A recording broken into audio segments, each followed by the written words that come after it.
going on, everybody? Peace and blessings, peace and blessings. You guys are tuned in to Trailblazers Radio. Thank you. First of all, thank you so very much for tuning in with us. You guys could have been anywhere else, but you guys are right here rocking out with us, and I most definitely appreciate that.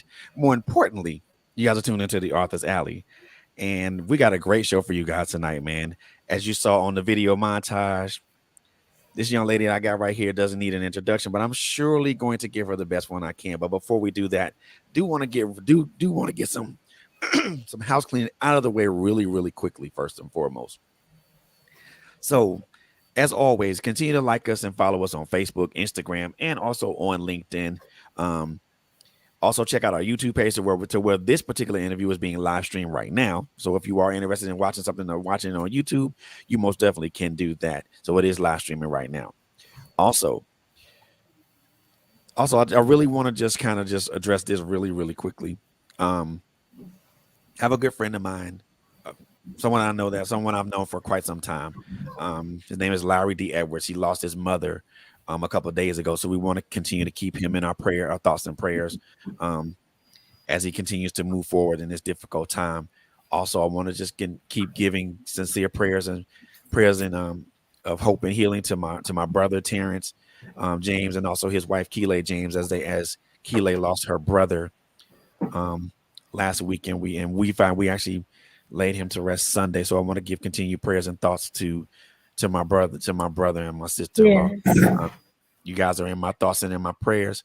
And with that being said, now let's get into this right here. So the lady that I have right here does not need an introduction, but I am going to give her the best one that I know I can. This young lady is an art spoken word artist. She's an educator. She's a coach, and she tackles all her roles with relative ease. She's got 5 recording projects, a book of poetry, um, a thriving poetry slam, and a successful artist development and confidence coaching company.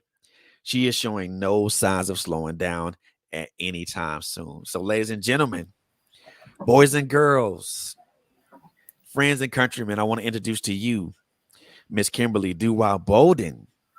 Hello. Hello. Good Hey, evening. yes, we can. Yes, I can.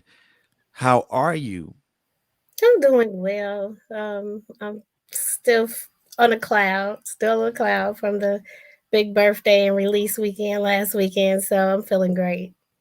Oh man, I know you. So your book and your book and your CD release on the 3rd, correct? Yes, correct. December 3rd. Wow, that's what's up, man. And how was that? How has that been? How was that? How's that been for you since the 3rd up to now? hmm It's been like surreal, really. I'm still like just taking it all in and embracing it all. And, you know, um, when you're in the midst of things, you kind of are caught up in a moment. So you don't really get to really, feel it all in a moment. So it's like, it's just all coming back to me. And as it does, it's just a beautiful thing. And I'm happy, I'm excited, and I'm extremely thankful. Cool. That's what's up, man. That's what's up. And even I seen some of the pictures on Facebook. And one CT Miller came up there to show love, man. That was cool. Absolutely. Him and his beautiful wife, Florida, they came up. Of course, CT Miller is the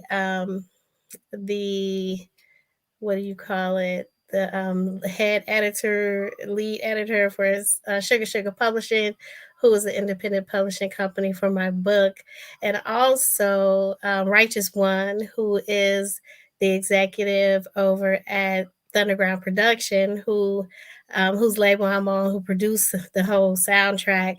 Him and his beautiful wife came up, so it was awesome, like a reunion, a family reunion that happened last weekend. So I'm very happy.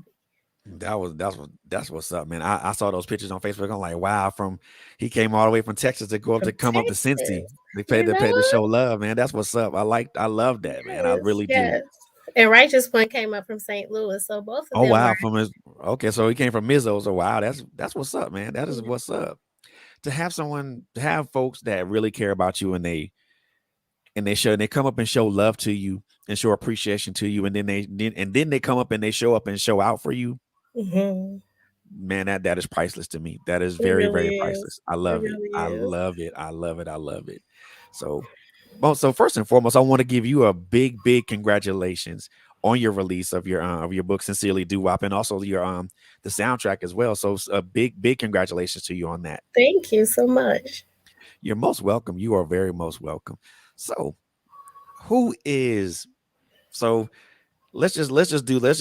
Let's kind of separate the two right now. So Okay. we know we I got an idea who Kimberly is, but who is Doo-Wop?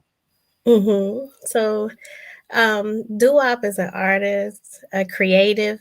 Um, I'm a singer songwriter, spoken word artist, a poet, producer, event host. I wear a whole lot of hats. I'm a talent coach, and I do a lot of marketing and production, and I do a lot. I got a lot going on. So doo-wop is just an all around creative force, I would say. That's what's up. And you said you wear a lot of hats. I saw that. I saw a couple of pictures with the affinity for them for hats. Oh, Nice. I like that. I love that.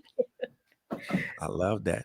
So how did this writing thing come about?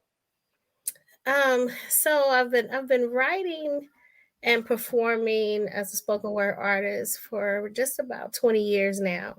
Um, I started off singing has been my love from since I was a child.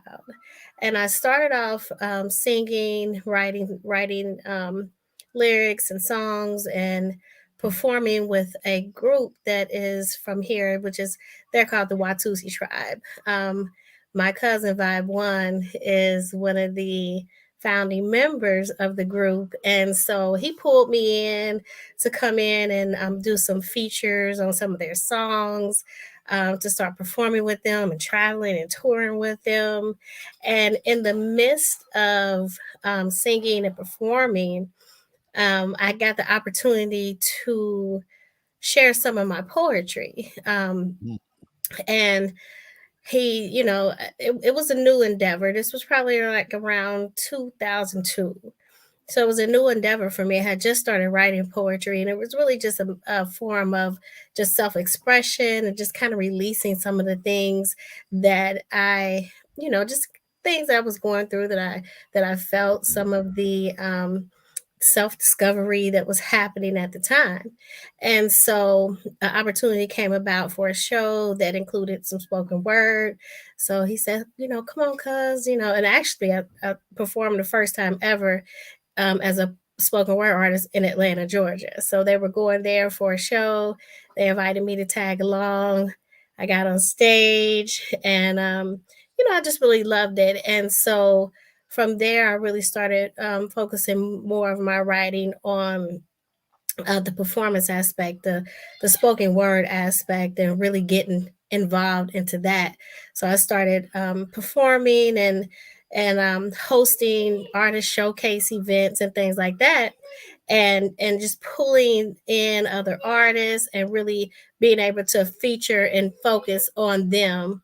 mm. And it just created like a collaborative, and it was just something that was like a family thing, and we did that together. And so almost 20 years ago now, I really got involved in writing and performing, and it's taken me a lot of places, and I've been able to experience a lot of things because of my artistry. 20 years. That's a lot. That's real. That's longevity right there. 20 years being a spoken word artist. Hmm. Not only a performer and everything like that. How many what's the secret? What's the secret to that longevity? It's just, honestly, it's just being persistent. And there's been times for real when I wanted to be like, you know what? This is for the birds. And I just wanted to be like, I'm done with this. But but it's the passion and the love for the art that really keeps me going, even in those times where you feel like it's not, there, especially spoken word and poetry, given where you are, the city, just the culture. Sometimes it's not very much appreciated. And I think Mhm. it's a lot to do with the fact that people aren't very aware, when you say poetry, when you say spoken word, like, what is that? Rosa, red, Right. violets, and blue, what do you mean? Is this Right. Shakespeare? And Shakespeare is beautiful. However, I think once people really start to get a feel for spoken word as an art, they start to become more attached to it and become more supportive of it. So it's been a lot of years in this spoken word arena. It really took a long time before it got to a place where it became, for me, a thing that people recognized and appreciated, to the Mm, point of supporting it. So right. now, after 20 years, I can really say that I have a strong base of supporters and people who understand what it is that I do and understand the art, and that it's a whole art in and of itself. It's a whole culture in and of itself. So there's been times, it was kind of rough, but Mm, persistence is always key, is what I think. You just have to keep at it. You can't stop. And, because I feel like if you stop, then you always have that, well, what if, or what if I did, or I could have, should have, and I never want to feel like I could have, should have. I always want to feel like I gave it everything that I had, and until I just couldn't give it anymore. man, that's facts. Big facts. Big facts. Is persistence is the key in order to Yeah. achieve whatever you want to achieve, whatever to achieve your goals or achieve your dreams or your Yes. aspirations. You Yes. have to be persistent. And if you're not persistent, you won't get the results that you won't get the results that you want. That's You true. may get results, but they're not going to be the ones that you want.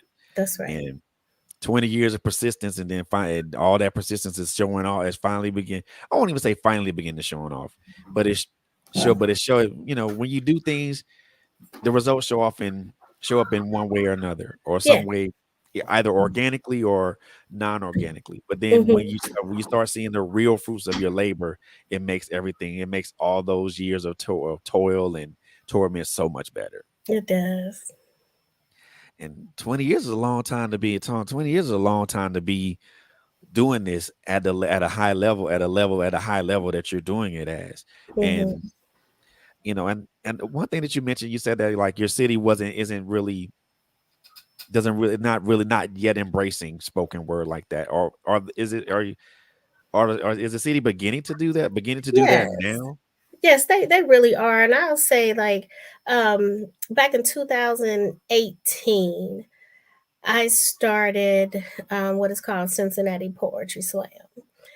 And I really didn't know what to expect as far as the support of the community, because it had been so, kind of hit or miss.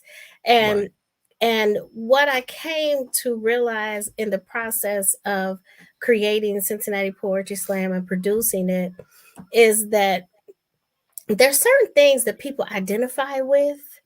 And I Mm, think that people more often identify with poetry slam, and they can say, "Oh, I know what that is," right. versus an open mic or a artist showcase. It's like, I'm not Mm, really sure what that is. I don't, what is that? What are you doing?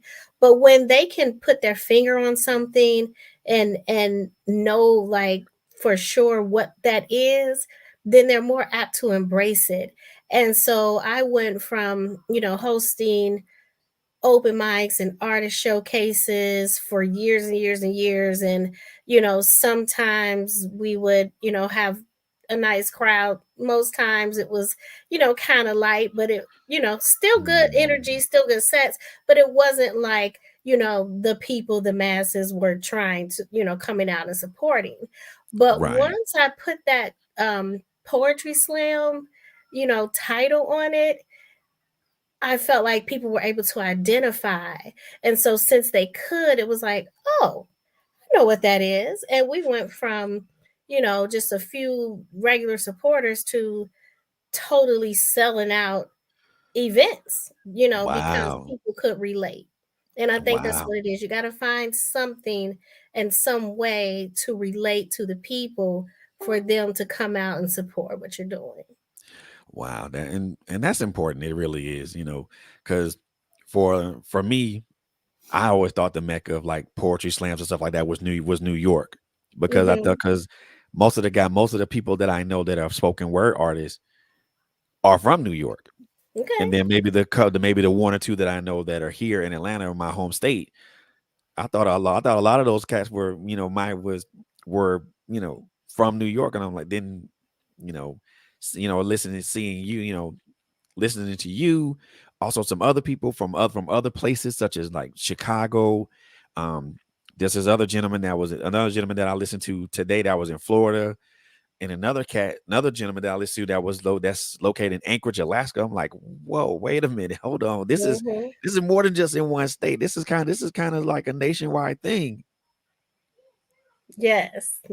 It is, and actually, like the National Poetry Slam, that started out in Chicago. Wow. It's a Midwest thing actually, and so even though I think some of the bigger name people might be like say from the East Coast or just some of the more recognizable names are, um, there's such a wide span of talent and creative Mm, individuals just from all around. And I've been blessed in my 20 years to be, because I am a event host, to really be able to host poets and artists from all over. Like people come in from all over, and then they know when they come to Cincinnati, just ask for doo ask for doo hit up doo. And I've been able to provide a platform for poets and even different kind of artists, performing artists from literally every part of the country. And it's been a wow. beautiful thing, and I've made some wonderful connections that way, and which and me being able to host different people from different cities and allowing them to come in and showcase their art and their talent. It just opened up opportunities for me to travel and go into different states and different cities and perform and feature at different sets. So it's like a give take, and it's been a really a awesome experience all around, I would say. That's what's up. I like to hear that. And so what because you've been doing this for a while now. Which one of those aspects of what you do currently came first? Was it the writing part, or was it the spoken word part? It was definitely the writing part. I started writing in 2000, like toward the end of 2000. I was reading this book that's titled Conversations with God. And it Mm, was such a revelation for me when I was reading it that I had to like just get out what I was feeling and what that was doing for me. And my sister at the time, she would write, just as a form of self-expression.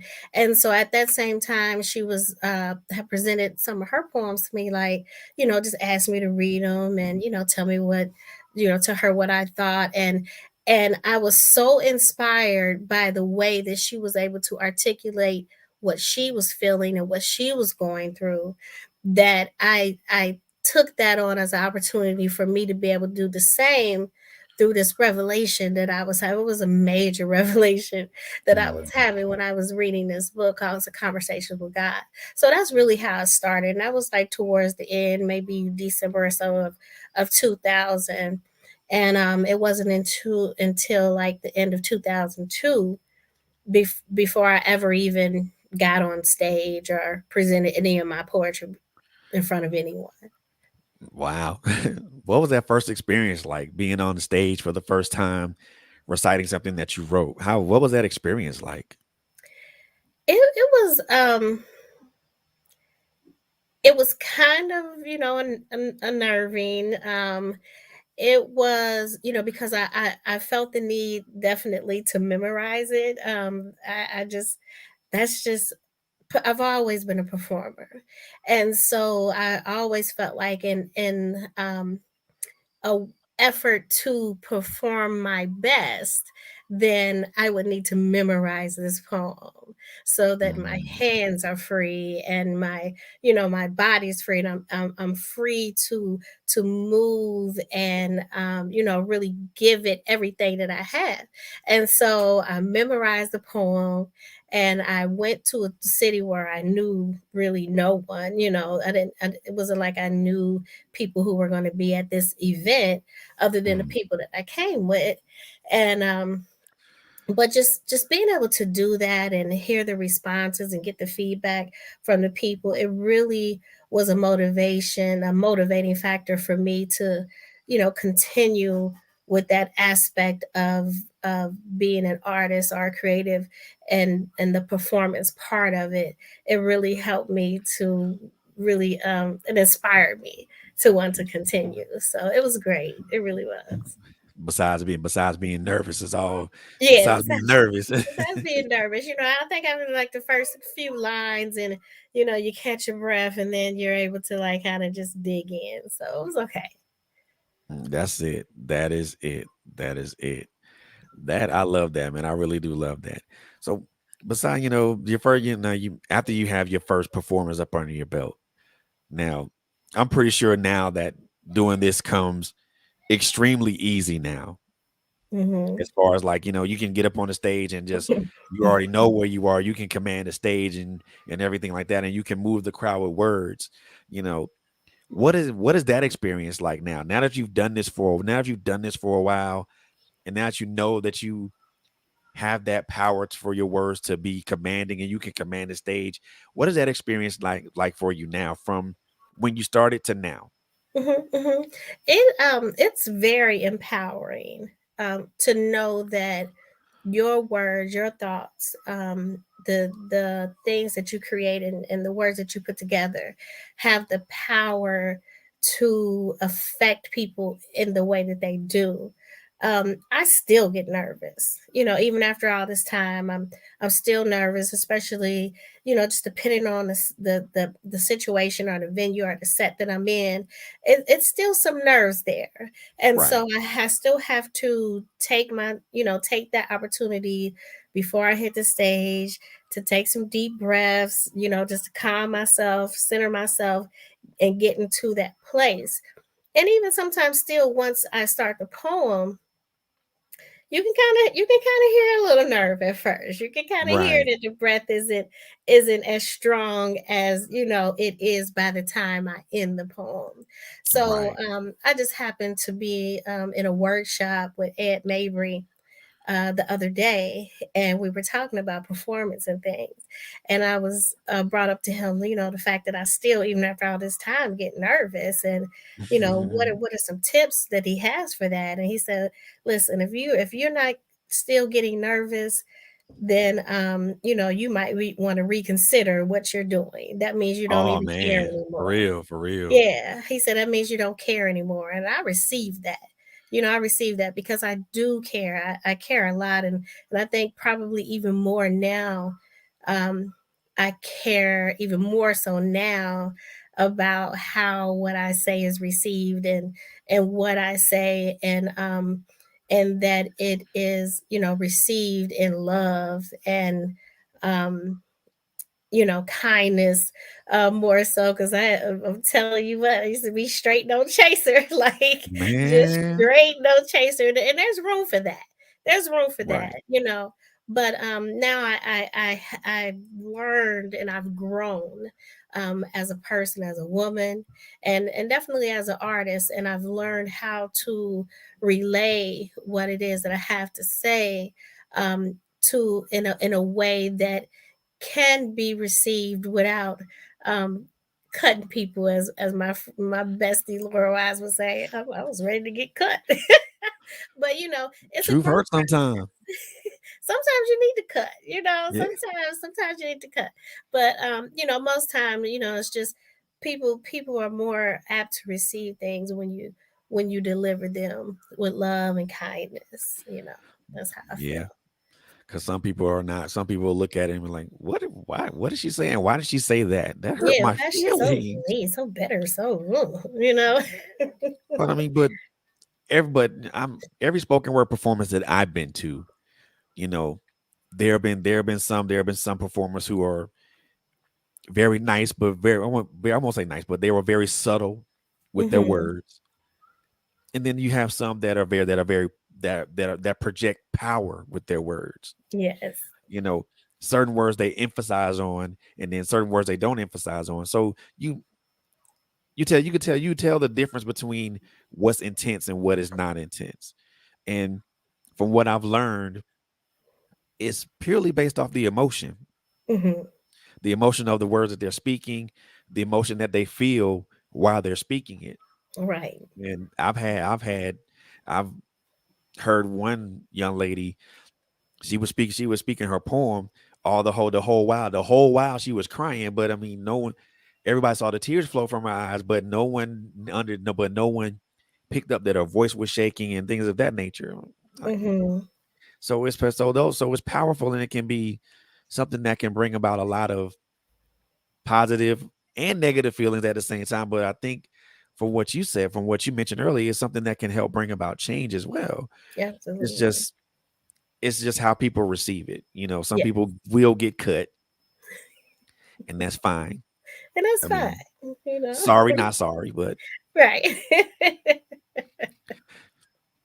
shrug your shoulders like I'm sorry. I didn't mean to. I mean, I got a band-aid if you need it. Exactly. Like I'll patch you I up, but I I got gotta some give it to you. peroxide, band-aid if you need it. I mean, Yeah. I don't know if that'll help, but it'll help. But I mean, I got it. So,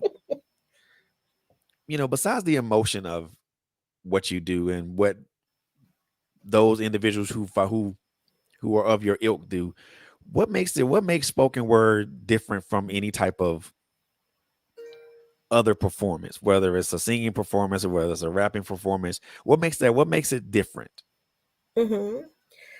Um, Spoken word is really especially in the way that most of the people that I know deliver it.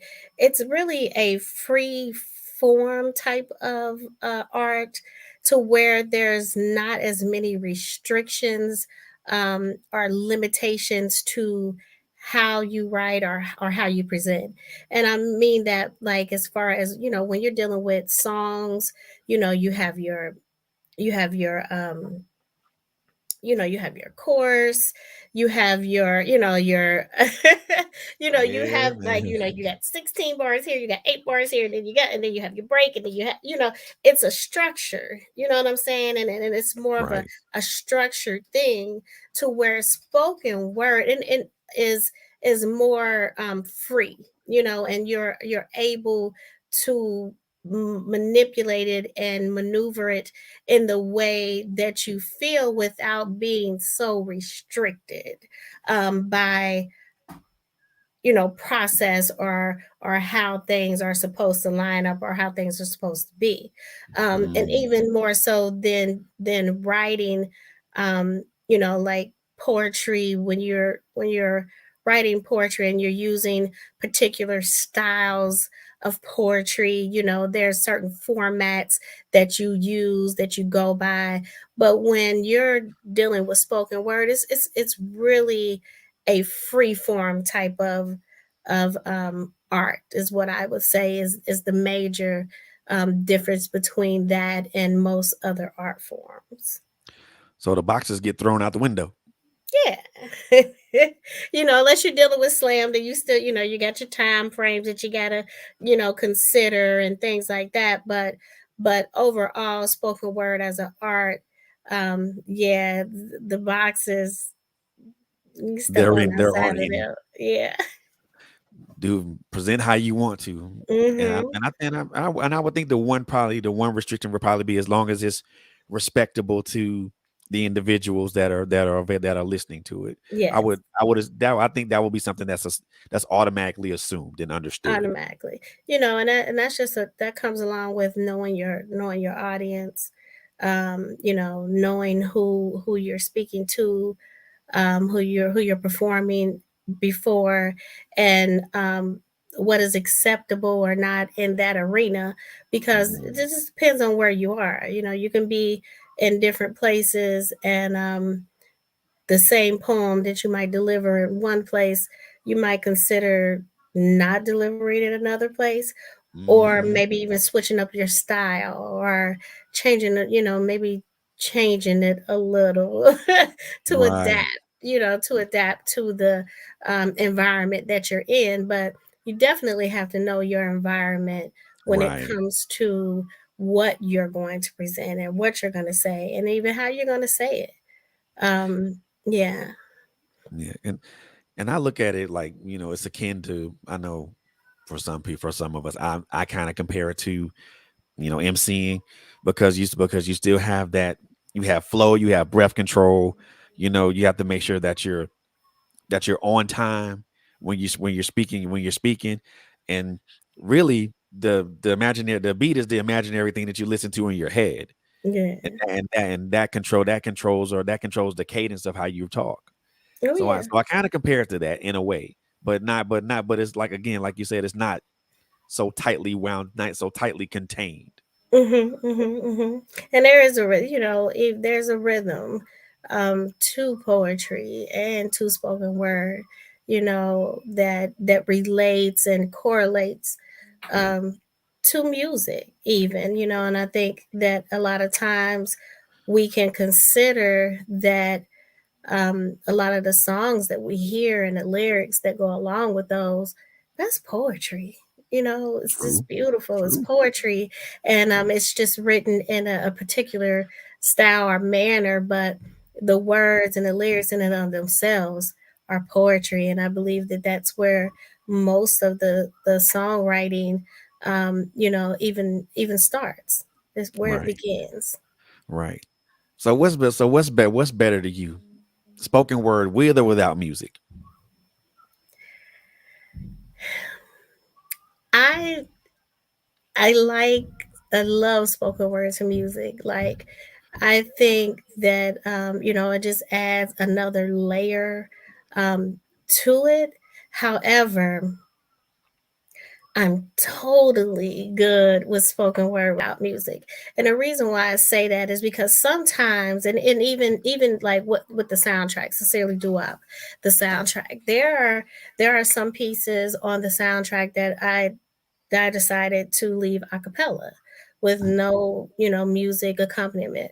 And that is because I felt those pieces, I wanted you to hear every word I had to say. I wanted you to be able to take that in, to absorb that without missing any of it. And because sometimes you can get so caught up into the melody or the beat, and the rhythm of the song of the production, that you could kind of miss the words that are being said. So Mm, there's definitely, and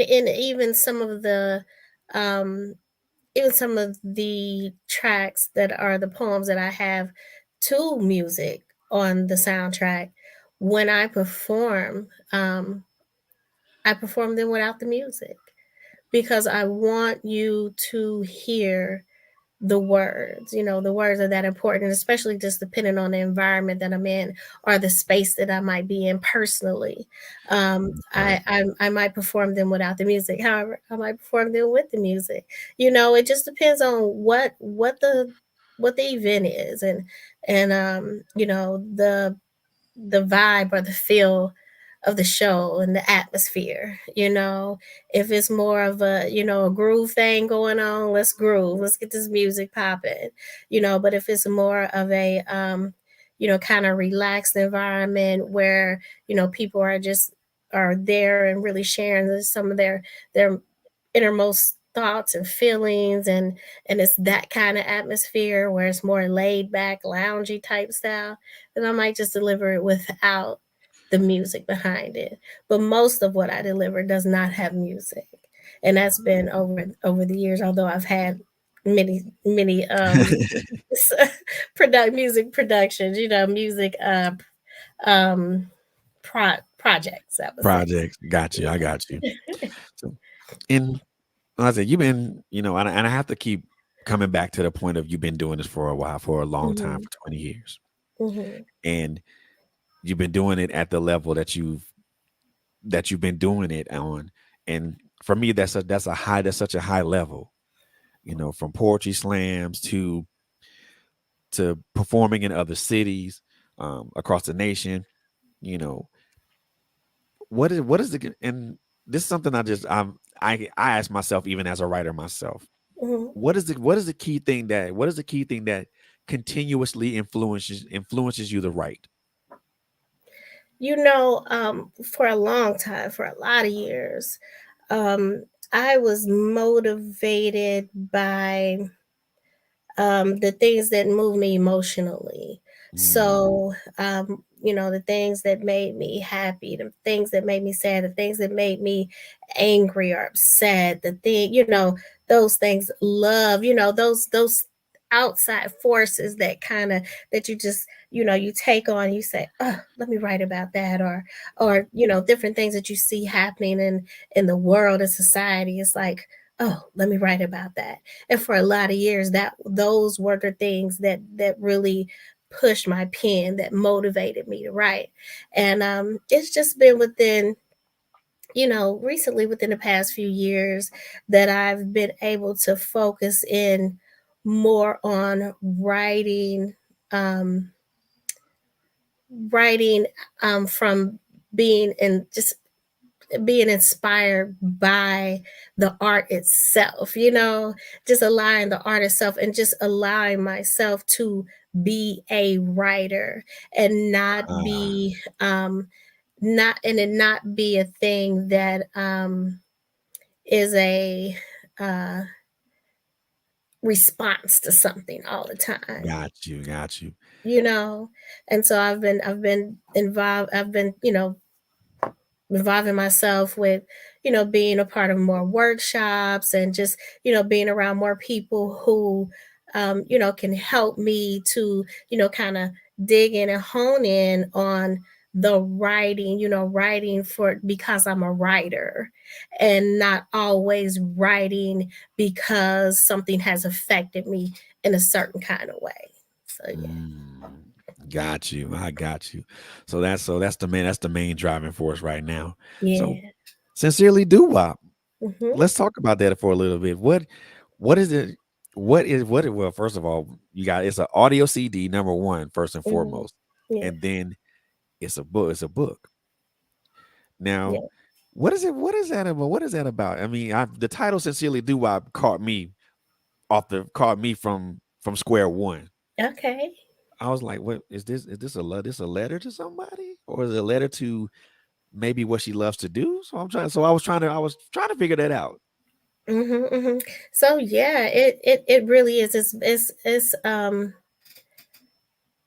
as I was writing um this book and going back and into the archives and kind of just pulling from some of the poems and things I had written from the past and curating it all and putting it all together.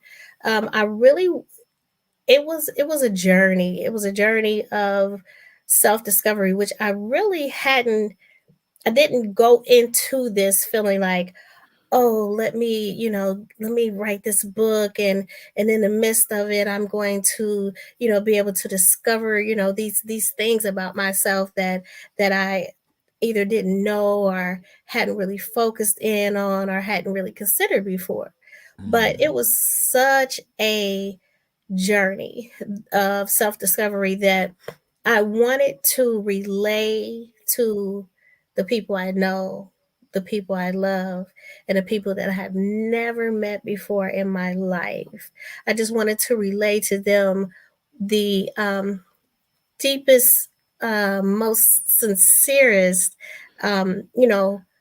aspects of me and who I am as a woman, as an artist, as a wife and a mother, and a person that wears a lot of different hats, and the pressures that come along with it, um, the uh, accomplishments that come along with it, these, some of the things that I go through as a person, as an individual, some of the self-doubt, because when you are a public figure and you've been in the public eye for 20 years, of course, when people see you, they see the best of you, Right. because that's what you present to the world. Of course, you're not coming out and presenting me like, but you're presenting the best of you to the Mhm. world.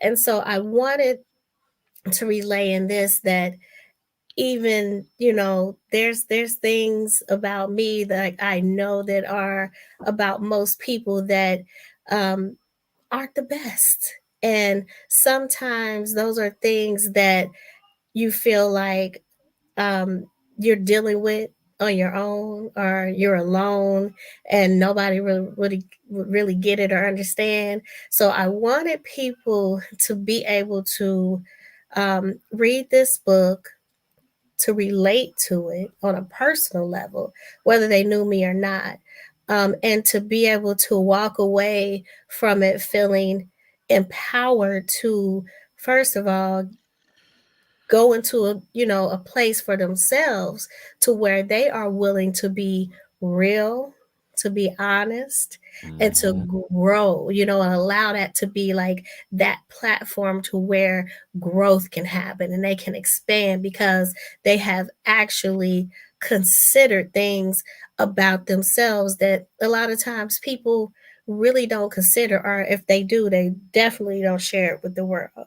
And just being Mhm. vulnerable and allowing yourself to, just be exposed. And it's okay. It's okay because we are all human. We are all living in this flesh. And nobody, I don't care how perfect it looks on any day, nobody's life is perfect, but Mhm. it's all beautiful. It just really is all beautiful. And it can lead us and to a place of growth and expansion and Mhm. all of that. So that is really what Sincerely Doo-Wop is. It's just a place, a place for me to be, just open and honest and real, and without any kind of um facade, or you Right. know you know just so that people, whoever would pick up this book, would say, wow, this is awesome, and wow, I'm able to relate to that because I feel that way sometimes, or I've been there, and and even with being there or feeling that way, we can move on and we can continue and we can still grow. That's right. That's right. It's and I like how I like how you mentioned that because as writers, as creatives, it's for some of us it's difficult to come from a place of vulnerability. Hmm. And Especially as a performer, yeah, I think it's a little different, when you're performing, and people would often ask me, so why did it take so long for you to write a book? Why did it take so long? man, And I would say to that, performing is so natural, and just in presenting that, that best, giving that best presentation is such a natural thing for me. And so when I perform, I'm able to give you and relay to you exactly what I want you to get out of this because of the mhm, way that I deliver it. But when someone picks up a book and they read your words, then they have the opportunity for themselves to take from it what they take from it, exactly, and to perceive it in the way that they perceive it. So they don't hear exactly, you. They don't hear your intonation. They don't see how you deliver. They don't get that. What they get is what they get for themselves, and what is written, in that book.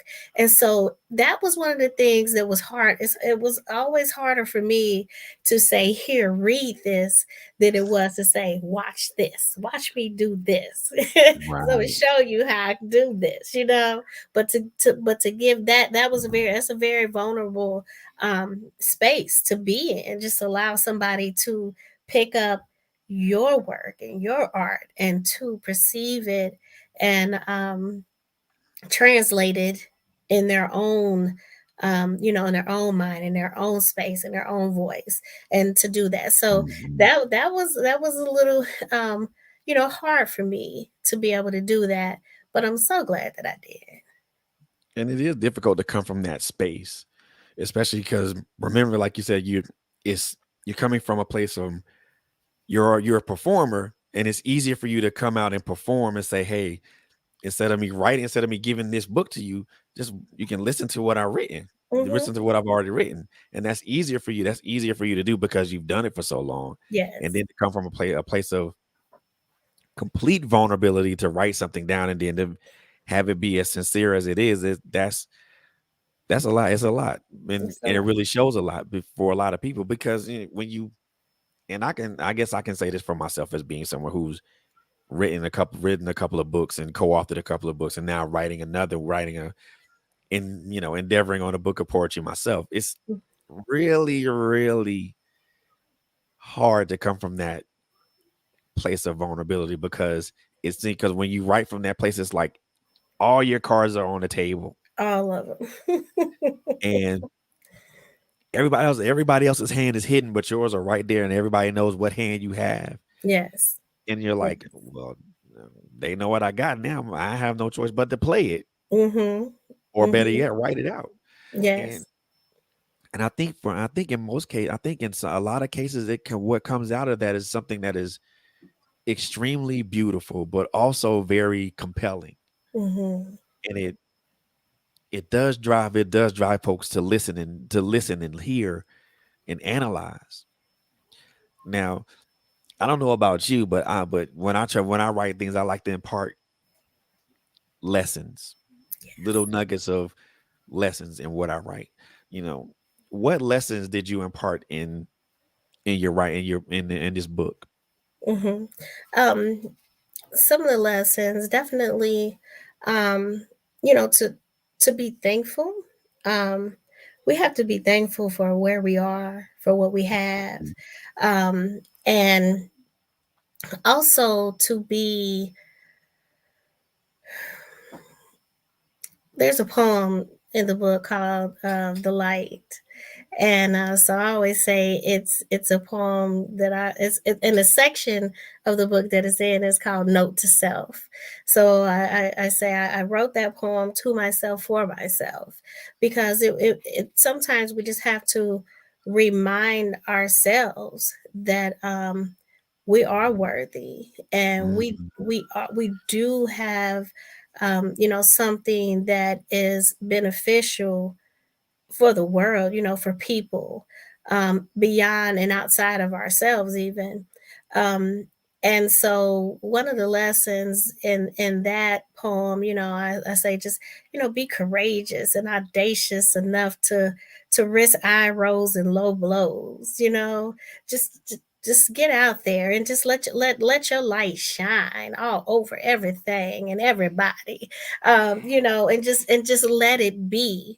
And sometimes we have to be reminded just to be, and to embrace who we are, because there are going to be people who are going to grow and benefit from the fact that you are who you are. So just That's let it right. be, you know Right. um and not to be so critical, or not to allow that negativity, that negative self-talk that we sometimes have, keep us from doing things. There's another poem in the book that's called Inner Critic, and I get real I like bare. that already. I get real bare. I really kind of expose myself and some of the negativity that I have to tell myself, that I've told myself over the years, and some of the things that have held me back from even moving on. And one of the other reasons probably why it's been 20 years, been so long, and I'm just now writing or having a book published, is because of that negative self-talk that we do often, Mhm. and that we Mhm. have to step outside of that, because and allow the people who are around us, who are, really pouring into us, who believe in us, who love us, to let that be what we focus on sometimes, Mhm. because Mhm. we can get in our own minds and we can stop ourselves from doing a lot of things that we could have done, and accomplishing a lot of things that we could have accomplished, only because we didn't consider our own selves worthy enough for that. Mm. So true. That is big, big, big facts. That is so true Hmm. because Hmm. most of the time we do get in our own way by the negative self-talk or by the retreating when things get hard or get Yeah. ugly. Hmm. And you just the words that you said, just you have to risk those eye rolls and neck rolls and negative words about you and just to be able to shine, just to be Yes. able to shine. You know, Yes. people don't understand that those things that and I told this to a friend of mine, and self-confidence cost. Mm. It has a cost attached to it. For you to be confident in yourself, you have it will cost you something. Yeah. It's going to cost you friends, it may cost you family members, it may cost you something even more than that, but it Hmm. costs. It does cost. It does. And for a lot of years, um, I've always say, my calling is to be a promoter of others, and an encourager of others, and a connector to connect people to things and opportunity and spaces. Yeah. And I do, and I still believe that, and I know that that is one of the things that I am called to do. But for a long time, I didn't really focus on myself, promoting myself, and Mhm. being and encouraging myself, and putting myself out there to a point, to believing in myself even as much as I would others, because of those negative energies that we have sometimes within ourselves. And so this past year, in writing, and really starting to market and promote this whole dual project, I had to focus on me, and I say had to because I had to, and it Mhm. just put me in a place to where it was like, you know what, you're deserving of all of the things that you give and that you do for other people. You're deserving of that for yourself. So let's do this.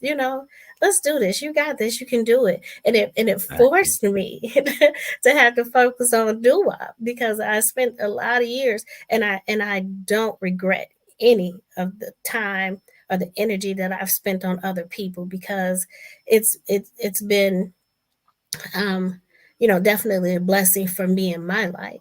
But Mhm. to be in a place where I have to focus on me, for a change, and really putting myself out there. I would perform and, do all kinds of things. And by the end of the night, I forgot to mention the fact that I had anything going on. Like, I didn't tell anybody about anything I got going on, but I shouted this person out and talked about what this person had going on, because that's just who I am. It's in my heart, it's in my Right. heart. But I have to remember that it's just as worthy of that as anybody else. Indeed, indeed. And self-promotion is just as important as promoting others That's because right. when you promote yourself, you're able to promote others and Hmm. and they come and that comes with a feeling of accomplishment. That's right. So I think and for everyone that's out there listening, I'm gonna repeat it again. Self-promotion is just as important as is promoting others.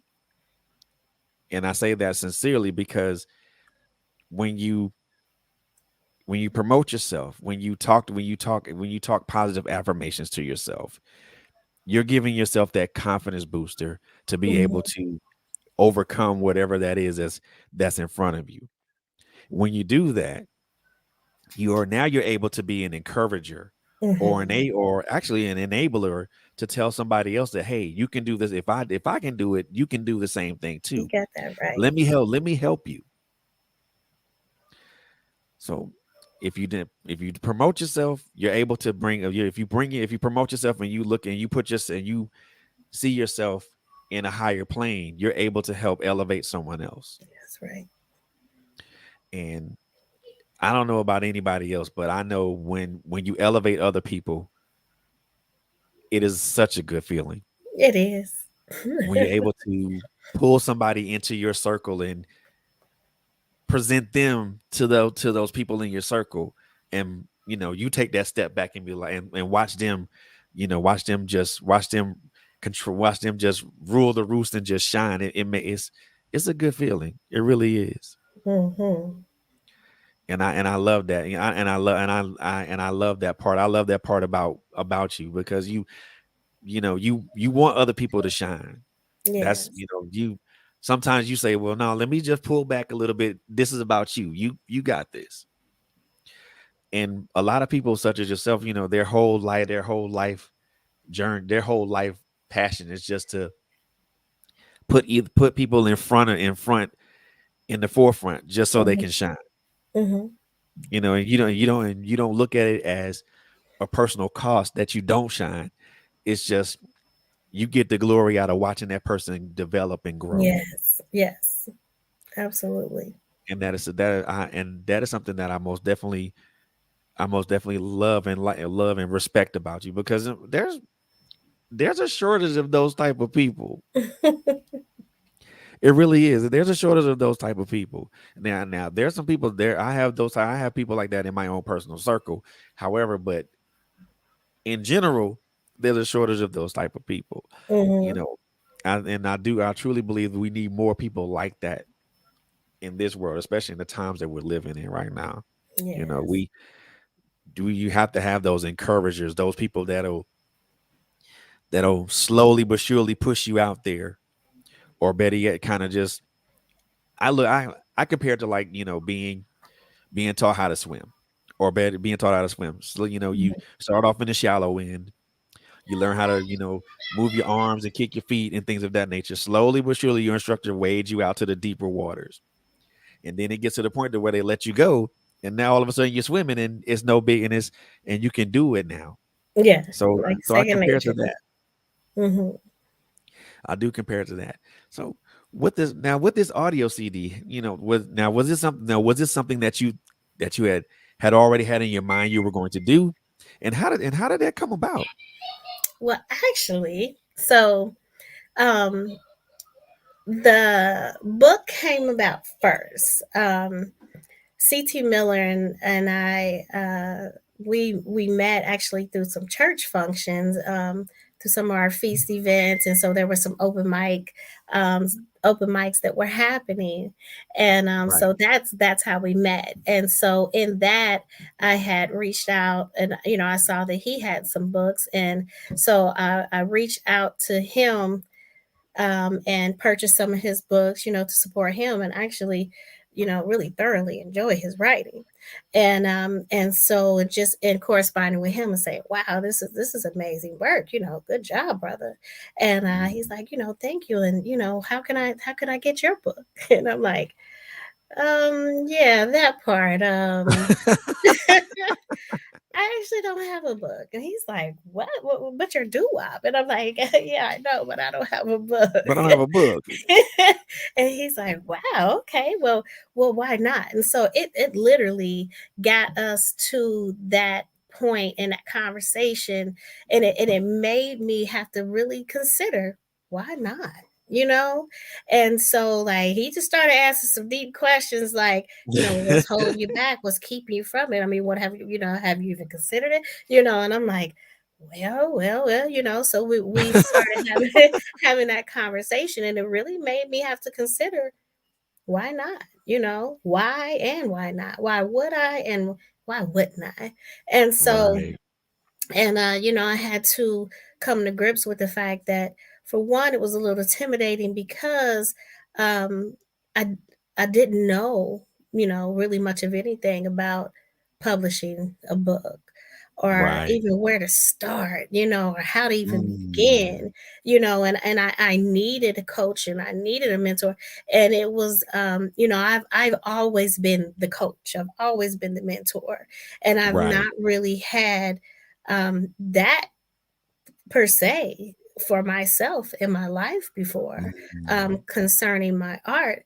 And so, given that he was so well versed in it, and had already published some books for himself, and some other folk, and actually was like in the midst of establishing his publishing company, which is Sugar Publishing. Um, and he's like, "Oh, well, sis, like, well, let's talk about this, and let me tell you, how you can do this, and really, I'll walk you through it. I'll take you step by step. I'll show you the process, and it's really not as intimidating as it seems, and I'll Mm. help you, and I'll coach you, and we can do this." And I'm like, really, like, we can do this, and it was because he believed in me, and he just, Mhm. from what he knew of me, without even knowing me, very personally at all, just seeing that persistence, just seeing what I was doing, and how passionate I am about what I do. And it's like, wow, like, yeah, don't let that stop you. Like, if this is something you want to do, I can help you. We can do this. And I'm like, Mhm. okay, okay. And had no idea, just no idea what was going to happen. That Walking just in really did. blind. Yes. But I said, okay, if you believe in me, I believe in you, and we can get this done. So the book happened first. And then, maybe about a month later, uh my friend who is Righteous One, and I've been knowing Righteous One for 10 years. We've been working together for a long time. We've done some projects and some Mhm. collaborations before, and some live performances, and he's, like I said, he's out of St. Louis. So we've traveled back and forth, and performed, and featured each other. I mean, we've worked together a lot over the years. And Right. at that point, he just happened to reach out to me, and he didn't know I was working on a book. Nobody at that point knew I was working on a book. Excuse me, I have a 7-year-old, It's all good. and No worries. and yeah, so the family is in the house. Okay. I got you. I understand. I understand. No worries. No worries. Yeah. So so he just have reached out to me at that particular time, and said, "Hey, sis, I've really been watching what you're doing, what you got going on here lately.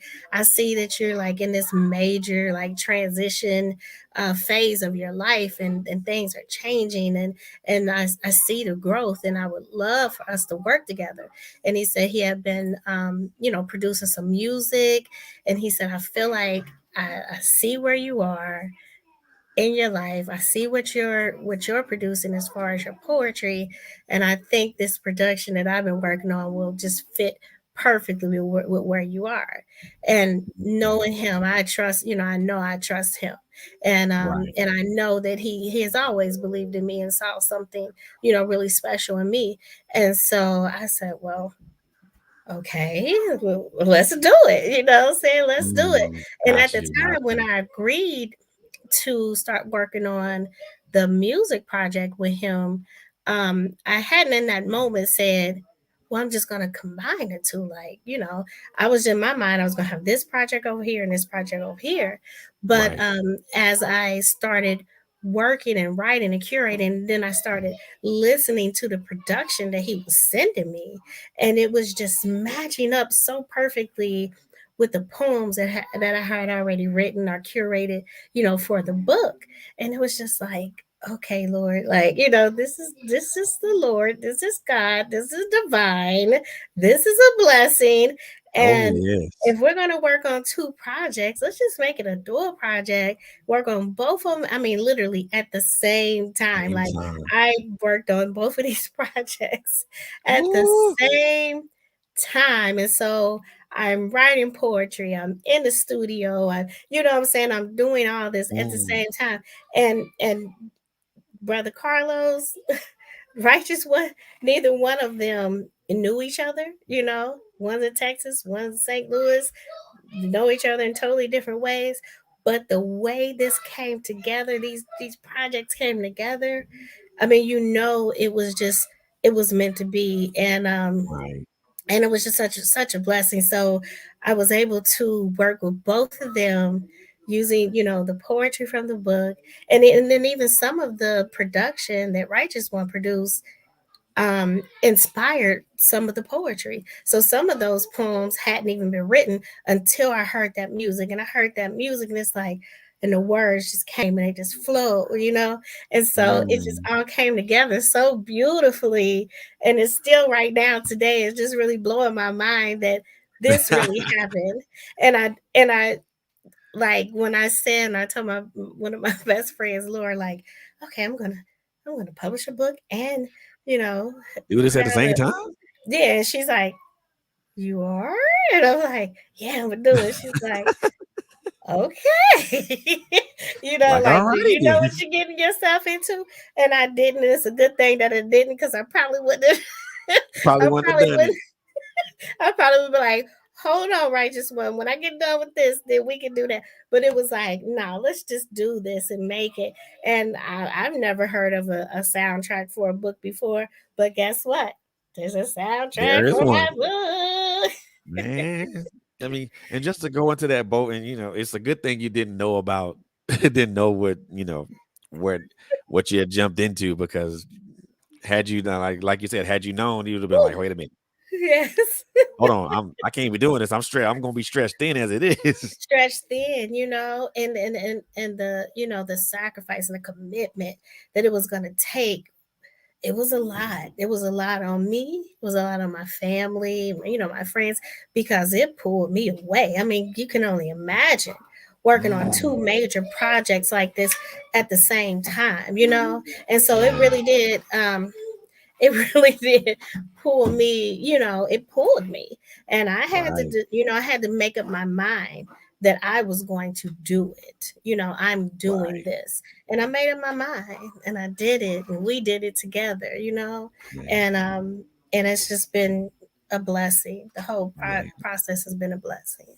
The results speak for themselves. Honestly, I mean, the results do speak for themselves. I mean, to have a book released on the third, then you celebrate your birthday, and now you're here in this space talking more about it, and Hmm. you're still off that emotional high of having a book and a soundtrack that's newly released.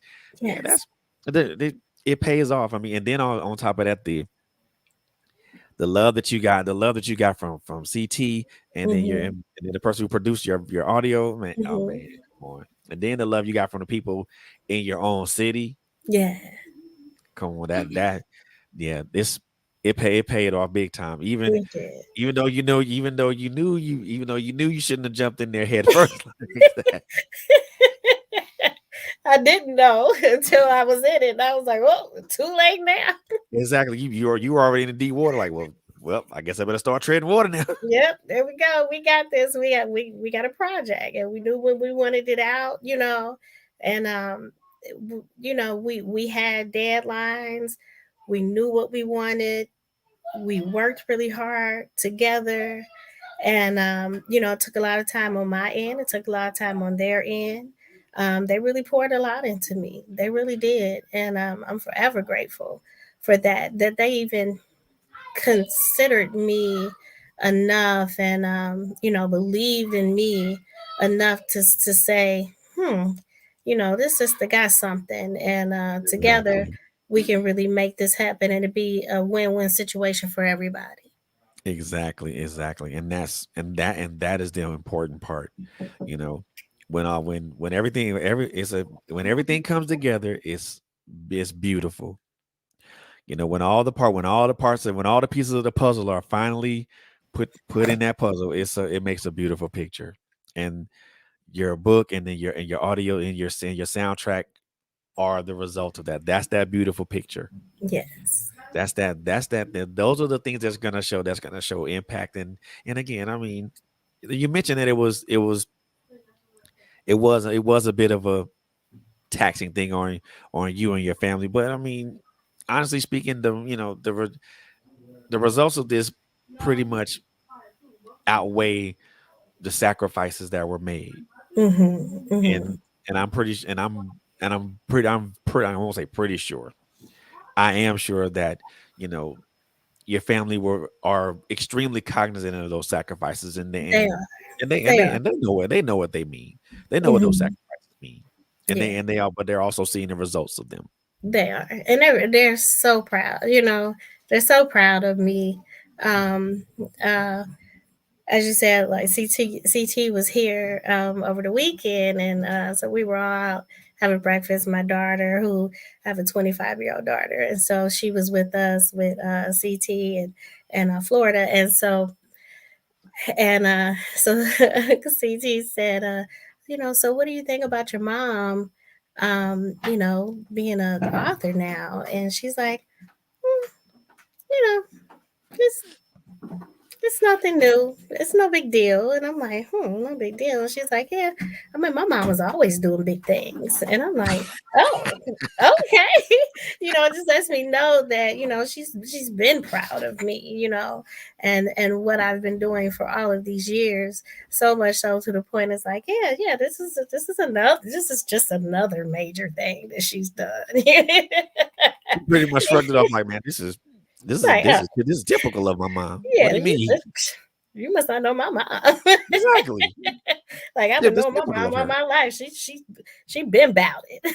It's like that would be like, why you guys me this? I already know this is what she does, man. Yeah, That's it's like, okay. and I would that would be a typical 25-year-old response. Yeah, That would for be, and sure. I'm like, because even with my daughter, she finally found out that I was her author, and she was like, that ain't nothing new.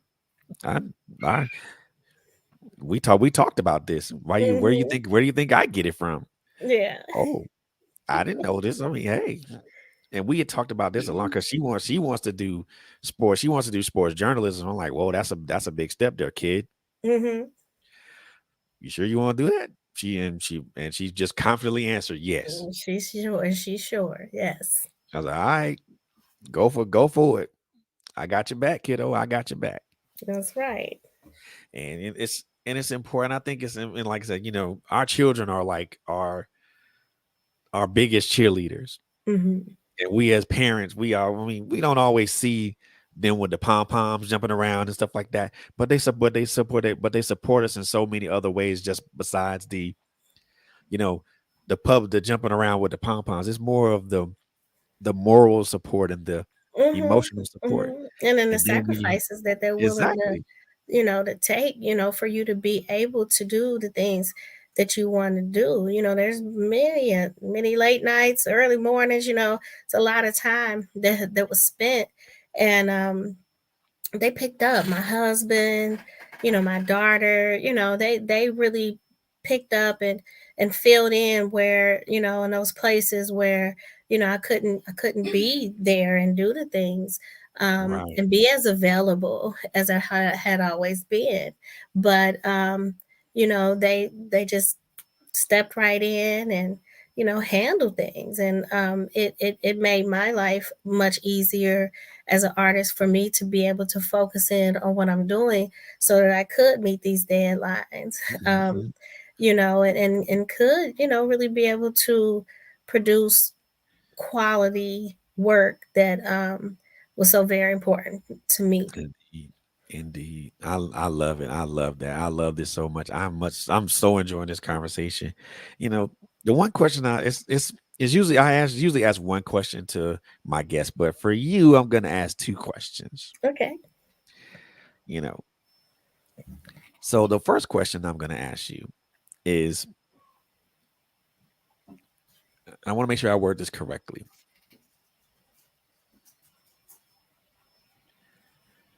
Now that your book and your art and your soundtrack is are out now, and then again you reflect on 20 years of doing this. Hmm. What does the road forward look like for doo-wop? You know, it's looking really bright. I'm doing things now that really I hadn't even considered doing before. Mhm. Um, I'm engaging with people and platforms like this with you, and and being able to um, be exposed to a much larger audience and expanse of people that I hadn't before.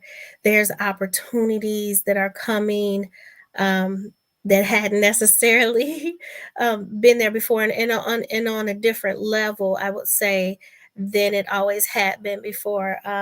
A lot of what I did in the past was um, you know, uh, bars, clubs, different type of venues like that. And now I'm being exposed and asked to, present at art museums um, and just places like that where Larger venues. larger venues on much larger scales, and even presented with opportunities to be um, poet laureates and things like that, and people are coming and saying, hey, I think you should consider this, and just things that hadn't really been presented to me before in the past.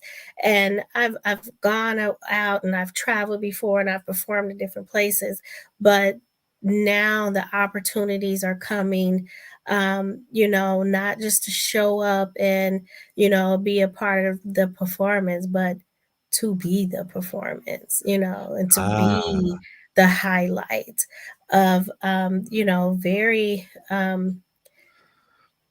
uh, prestigious, you know, situations prestigious. and places, that are like playhouses, and Mm, it's just things that, like I said, in the past, that hadn't necessarily come my way as far as offers that are coming now, and I'm being able mm. to be exposed. And this soundtrack, I've had some recording projects in the past, but this soundtrack, this is the first recording project that I've done that is streaming um, on like every platform. Like it's on Spotify, it's on Apple Music, it's on Amazon, it's everywhere. It's on Tidal, it's everywhere, Everywhere. and people everywhere have the opportunity to experience it. And so I am exposed to people now, like my the entire project, Sincerely Doo-Wop, the soundtrack, has only been available since last Friday, right? Right. I dropped the first single November 3rd, and just within a month on Spotify alone, I have almost 3,000 monthly listeners. See? 3,000. What? Already. Already? It's like, what? Is this my life? But it is my life, and I'm loving it. And it's because of the right people who believed in me at the right time, the persistence of 20 years worth of working and creating and encouraging and supporting, and all of those things that have just come all together, and really made this moment be what it is. Man, look, and I tell you that, and that is the best that is the best moment ever to be able to. I mean, I know once you saw those numbers, you were like, oh my word. Yes, and that's like only on Spotify. I'm like, is this real to me? Yeah, it's really real. Like, I'm a major international recording artist now. Feels good though. That feels It good, feels don't it? great. It feels Man, I'm great. telling you. It And feels great. My book, the book, is everywhere. It's in Amazon. It's Barnes and Noble, Walmart. You can pretty much go anywhere if they sell books.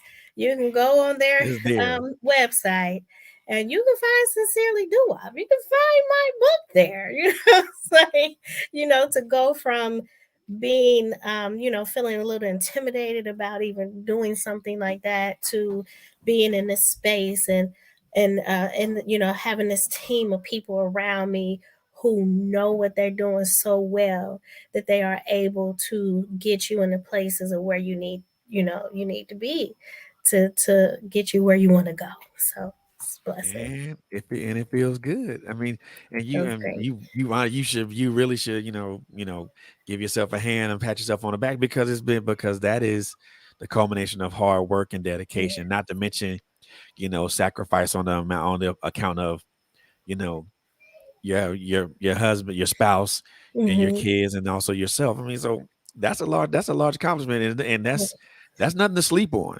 Yes. Nothing to sleep on at all. And the Yeah. last question I always ask every person that comes onto this platform, and it's a major question, and it kind of brings about a little bit of a thought process, you Hmm. know. And I always started off with this. I always started off with this, but I always preface it with this.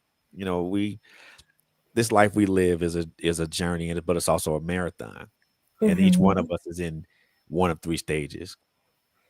Either we're in the beginning stage where we're just coming out of the gate, beginning to find our stride, or we're in the middle stage to where we already have our stride and we're going at a nice pace, or we're at toward the end of that marathon to where we see the finish line and we're just starting to coast toward that finish line. So, where do you see yourself in this marathon as far as you being a spoken word artist, and and everything else that it encompasses, wife, mother, everything that it encompasses? I I think at this stage I kind of feel, how you have, in the marathon you have that stretch, that long stretch, like you see it, like, you see the finish line, it's there, right? But you still got a ways to go. Years ago. And so you're pacing yourself because you don't want to run out of breath, you don't want to run out of energy, but it's coming. It's like right there. It's like you can almost reach out and touch it, and that is like really where I feel like I am. I'm 49 years old. Oh, we're the same age. Okay. 49 years old, but I feel so young, like in this process, and I feel so alive and so energetic, and it's just like it's just renewing something, in me, to the point where I know I can go. I have that energy. I got that I need to just keep going, keep on going. And so that's Mm, where I am, like, it's there. I see it. And I'm just, trying to pace myself, but yet stay, continue running, there continuing you to go. run, There you continuing to go. focus and stay in this mindset. I don't want this feeling to go away. Like, I want to feel like this forever. Hey, and that can happen. I mean, it's the way, and you have to, and the way I look at it now is like, when you're pushing, we're both pushing the right side of 50, and it's we both know that particular milestone is coming. Probably coming. Well, it's gonna be coming sooner for me than it will be for you. So Okay. I'm jealous, but the way I look at it now, the way I look at that particular milestone now is like, I mean, I'll be happy and I'll be proud because, you know, I live we will I've lived we've lived half the century. We'll be living half a century on this plane on this planet Hmm. on this planet. Hmm. But the way I look at it now is like, I might be 50, but I still got work to do. Still. I still got work to do. I still have lives to impact. I still have, you know, there's so many other things. There's things I still want to do. You Hmm. know, Mhm. And it's like, and people say, well, and the one thing that I heard, as a in my late 20s, Mhm. and then again in my late 30s, is that, well, once you hit 40, it's all downhill. Yeah, That I my friend, remember that. that's a to me that's a state of mind. It is. It's not downhill if you don't make it, if you don't perceive it as such. Mhm. Mhm. I mean, you can still be as you're not young in chronological age, Right.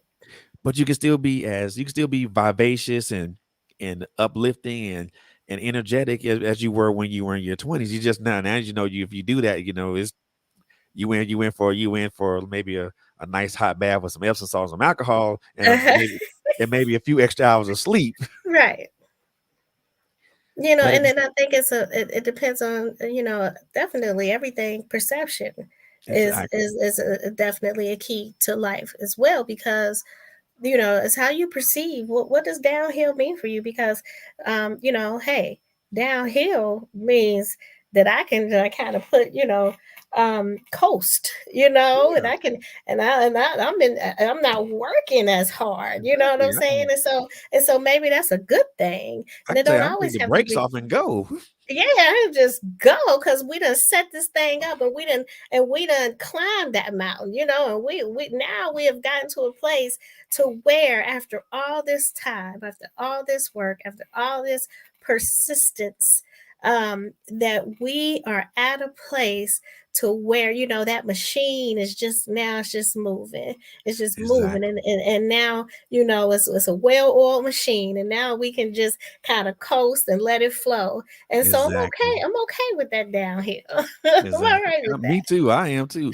And that. I think at I think now at the age that I am now at 49, I feel that I'm much more creative now than I was in my 20s and my Hmm. 30s.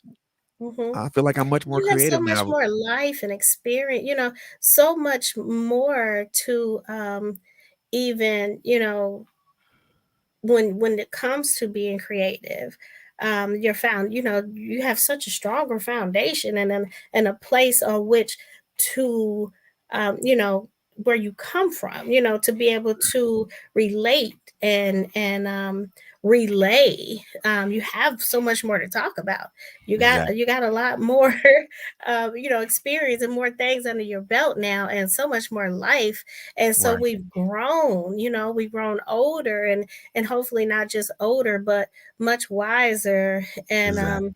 more patient, and more understanding. And so Mhm. all of those things play a part in, where we are even right now in our life, versus when we were, in our 20s and 30s, and it was just, party and have a good time. Exactly. Oh man, for real. And now, young folks. Now, I want to tell y'all this. I'm not saying that to say that you guys are that younger people are not as No. creative as people that are myself and Miss Kimberly's age. Because because I do know some younger folks that are extremely creative and are extremely dynamic. So that's not a backward diss, or nor that's anything to throw shade on y'all, because I Not at know all. there's a lot of younger No. people that are very creative and very dynamic and very headstrong. And so I don't want to not shade. So if it is shade, if you look at it shade, I apologize. My apologies.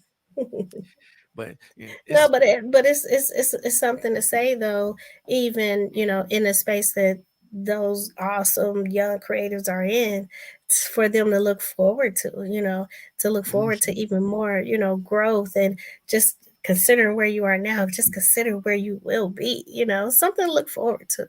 exactly. And I love that. I love that. So I'm gonna give you this moment right now to give yourself a shameless plug to let our listeners and our viewers know who you are, what Okay. you got, what you have, what you got, and also where they can find you on social media. So this is your time to shine. The floor is yours. All right, all right. So, I'm DuWaup, and I have a website, and it's duwaup.com, DuWaup. You can, find a lot of things due up there. You can order the book from there. You'll be able to find where the soundtrack is streaming from there. And I'm on all social media. So pretty much anywhere you go, if you just at DuWaup, DuWaup, you'll find me on Facebook, Instagram, Twitter, all those places.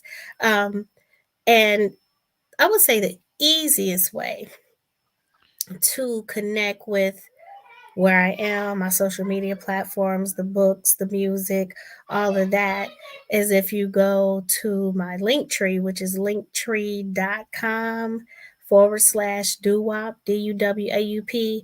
Like literally all the links for everything is there. And I would say maybe about a month ago, maybe a couple months ago, I decided to turn this dual project into, I guess you would call it a trip project, Oh, because I decided that I would create a writing prompt journal as well to go along with the book. So what you see here is, so you see, this is the book. This is Sincerely Doo-Wop. Let me get the lighting right. Hold on. This is Sincerely Doo-Wop, the poetry book. oh, Okay. nice cover. I And then love that. along with that, there is this writing prompt journal that's entitled Sincerely Me. And so this is a journal that I created with some prompts that were inspired by some of the poetry in the book. And that is because I went on such a self journey, a journey of self when I was writing this book, that it really inspired me to um, want to provide a place or an outlet for other people to use their creative juices, um, to kind of, go on this discovery of self as well. Mhm. And so, because we all just kind of have that question at some point or another. And I'm like, who am I? Who am I? Why am I? What makes Oh me who man. I am? And why am I this way? And is this the way I want to be? Or are there some things that I want to consider change? Those kinds of things. And so I put together the writing prompts book for that. So it's actually they're actually, you can purchase them together as Okay. a collection on Amazon.com. And then Ooh. I guess a dual project just wasn't enough.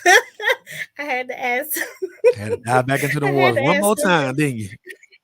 just one more time.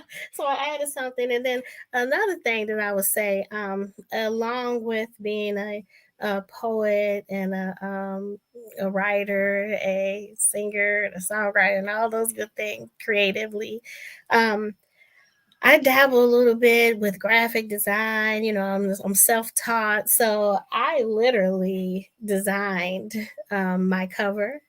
Um, myself. I did a lot of the work that comes along with it. So I designed the cover myself, and then also once you receive the book, then you'll be able to see that there are like um, some other graphic designs like within the book Oh, and look those at things. So I that. created those as well. Yeah. The all around So I well-rounded created those. individual. So I created those. And also I've done some work with some other artists to I've created some other book covers and graphics and things like that for other artists as well. So I played a pretty much a role in the whole production of Sincerely Doo-Wop, and it's been awesome. So I have those things going on. I have a creative coaching and self confidence. Um, a business that I have with one of my best friends, Laura Wise, and it's called Bold Creative Solutions. So it's Mm. BOLD Creative Solutions, and so we do that together. We deal a lot with artist management and development and marketing. And then also, as I said earlier, I am the executive producer and creator of Cincinnati Poetry Slam, which is a poetry slam that runs March through November. So we just wrapped last month, this year, and it's a slam that is open. You know, it's to really anybody who wants to participate or attend, and we have poets that come in from all different places, from all across the country to come and participate. And it's an environment, or a space that I created really to be able to help to showcase the artists, to get them connected Mhm. with the community, and then also, just a space for them to connect with each other, because this, this industry that we're in, it's a lot about who you know, Right, and a lot of times the opportunities that we are afforded because of other artists, right, who right. are providing like yourself, who are providing opportunities for us. And so I love being able to connect folks. That's one of my things. So it's an opportunity to connect the artists with each other, the artists with the community, and and then just to help to just bring people together. So it's a beautiful space. Typically poetry slam, I won't say typically, a lot sometimes, that whole competitive edge kind of create kind of a harsh, kind of tense environment. Of But course. Cincinnati Poetry Slam is not that environment. Like, you come there and everybody's like, oh wow, this is awesome, it's amazing, I love it, I love it, whether they win or lose. And I not that people don't want to win, everybody wants to win, but Of course. it really is the space. Yeah. So but I had a idea in mind, and really a mission for that in the beginning, and it is, I would say, what I wanted it to be. And I partner with a local art, I guess you would say, I don't really know what to call it, but anyway, it's called Artsville. So it's an art center. There it is. Right. So I partner with the local art center. It's called Artsville, and they have a black box theater, and that's where we host Cincinnati Poetry Slam. So CincinnatiPoetrySlam.com. Cincinnati Poetry Slam on all social media. You can find us there. You can find out how you can get involved, all the rules and regulations, how you can participate and how you can attend. So all of that stuff. So Cincinnati Poetry Slam and DuWaup, DuWaup. If you just search me on any platform, you can find me. That's for sure. What's up, man? I like that. I love that. So, first and foremost, I have enjoyed this conversation. Man, you know, to listen to have to listen to you, listen to your passion for helping people Mm-hmm. and the way that you help people by the many platforms that you have. That speaks volumes to who you are, not only as an individual, but also as someone who wants to be able to affect change by helping people. So that speaks volumes to who you are. And I've Thank sincerely you. enjoyed this conversation. I really have. So, Thank without you. ladies and gentlemen, boys and girls, kings, queens, princes and princesses, I introduce to you my new friend, Miss Kimberly DuWaup Bolden. She is a spoken word artist. She wears many hats, Yeah. literally. I do love But hats. and she has a passion for she has a passion for helping people and helping elevate people through through the many things that she has going on. If you guys are interested in wanted to see one and looking at one of her books, well, not one of her books, her recent release, which My released on debut. the 3rd, Sincerely Doo-Wop, is available wherever you purchase your books at. So that means it's on Amazon, it's on Barnes and Noble, wherever you Hmm. purchase your books at. Her soundtrack, Sincerely Doo-Wop, is available on all Yeah. streaming platforms. So if you're on Spotify, Apple iTunes, um, Google Podcasts, wherever you get your audio podcast from, or you wherever you listen to streaming music from, is there. Check it out. Also, if you're Check it interested out. in wanting to know about her poetry slam that's local to her city of Cincinnati, go to check out the website that I'm actually going to display right here, cincinnatipoetryslam.com. Check out that website, and if you want to get in contact with her, with Miss Bolden personally, check out her website at www.duwop.com. Also, check out her link tree, which has all the links to everything that I just mentioned. Yeah. And if you also check her out on social media, because she's on all social media platforms. If you're interested Mhm. in anything that we talked about tonight, if you really or if you're just interested in just wanting to purchase a book, listen to her soundtrack. Her social media links and the websites are there available for you. Or Mhm. if you're looking for graphic design, or if you just want to just say hello, by all means do that. Stop by and says Yeah. don't stop by, don't be a stranger, say hello to her. That's um right. and and again, I most definitely enjoyed this conversation with you. um this has been so wonderful and so beautiful. I love it. I love it. I love it. Thank I love it. you. And I Thank you. appreciate you for being here. You took Thank you you took your so time much. out of a Friday evening, and you spent almost an hour and 45 minutes with me, and I appreciate that. You're I very appreciate welcome. it. I Thank appreciate you for, just for providing this platform, for us as artists and as poets and authors, um to be able to even be here to share this space with you. So I appreciate that so much. No problem at all. No problem at all. Ladies and gentlemen, boys and girls, that's going to conclude this episode of the Arthur's Alley. However, if you want to check out the replay of this particular show or any other shows that we have on our platform, this particular show will be available shortly after this show ends on YouTube. You can also catch the replay on Facebook. Also a week from today, this episode will be uploaded to Anchor and will be available on all streaming platforms. And if you are interested in becoming a guest on our platform, please reach out to us. Our email address is trailblazersradio@gmail.com. That is trailblazers with a Z at gmail.com. Reach out to us. We will most definitely respond to your request within 24 to 48 hours, and we can most definitely talk about what you want to talk about, or what or better yet, your platform, your book, your music, your business, Hmm. whatever you got. We want to talk about it, and we want to hear from you. So once again, my special guest tonight, Miss Kimberly DuWaup Bolden. Again, check her out on her website, www.duwop.com. If you're interested in the Cincinnati Poetry Slam, check out their website, cincinnatipoetryslam.com. Check her out all over social media. Yeah. Her book released 7 days ago, Sincerely DuWaup, available everywhere. Amazon, Barnes and Noble, wherever. Her soundtrack, Sincerely DuWaup, is available wherever you get your podcast or your streaming music. Yes.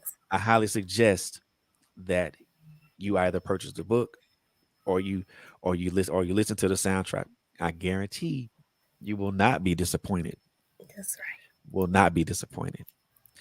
And with that being said, ladies and gentlemen, that's going to conclude this particular episode of the Arthur's Alley. But don't worry, don't worry. Trailblazers Radio with My Life Has Destiny podcast is all will be available. We'll be here in the building with you guys on Mondays and Wednesdays.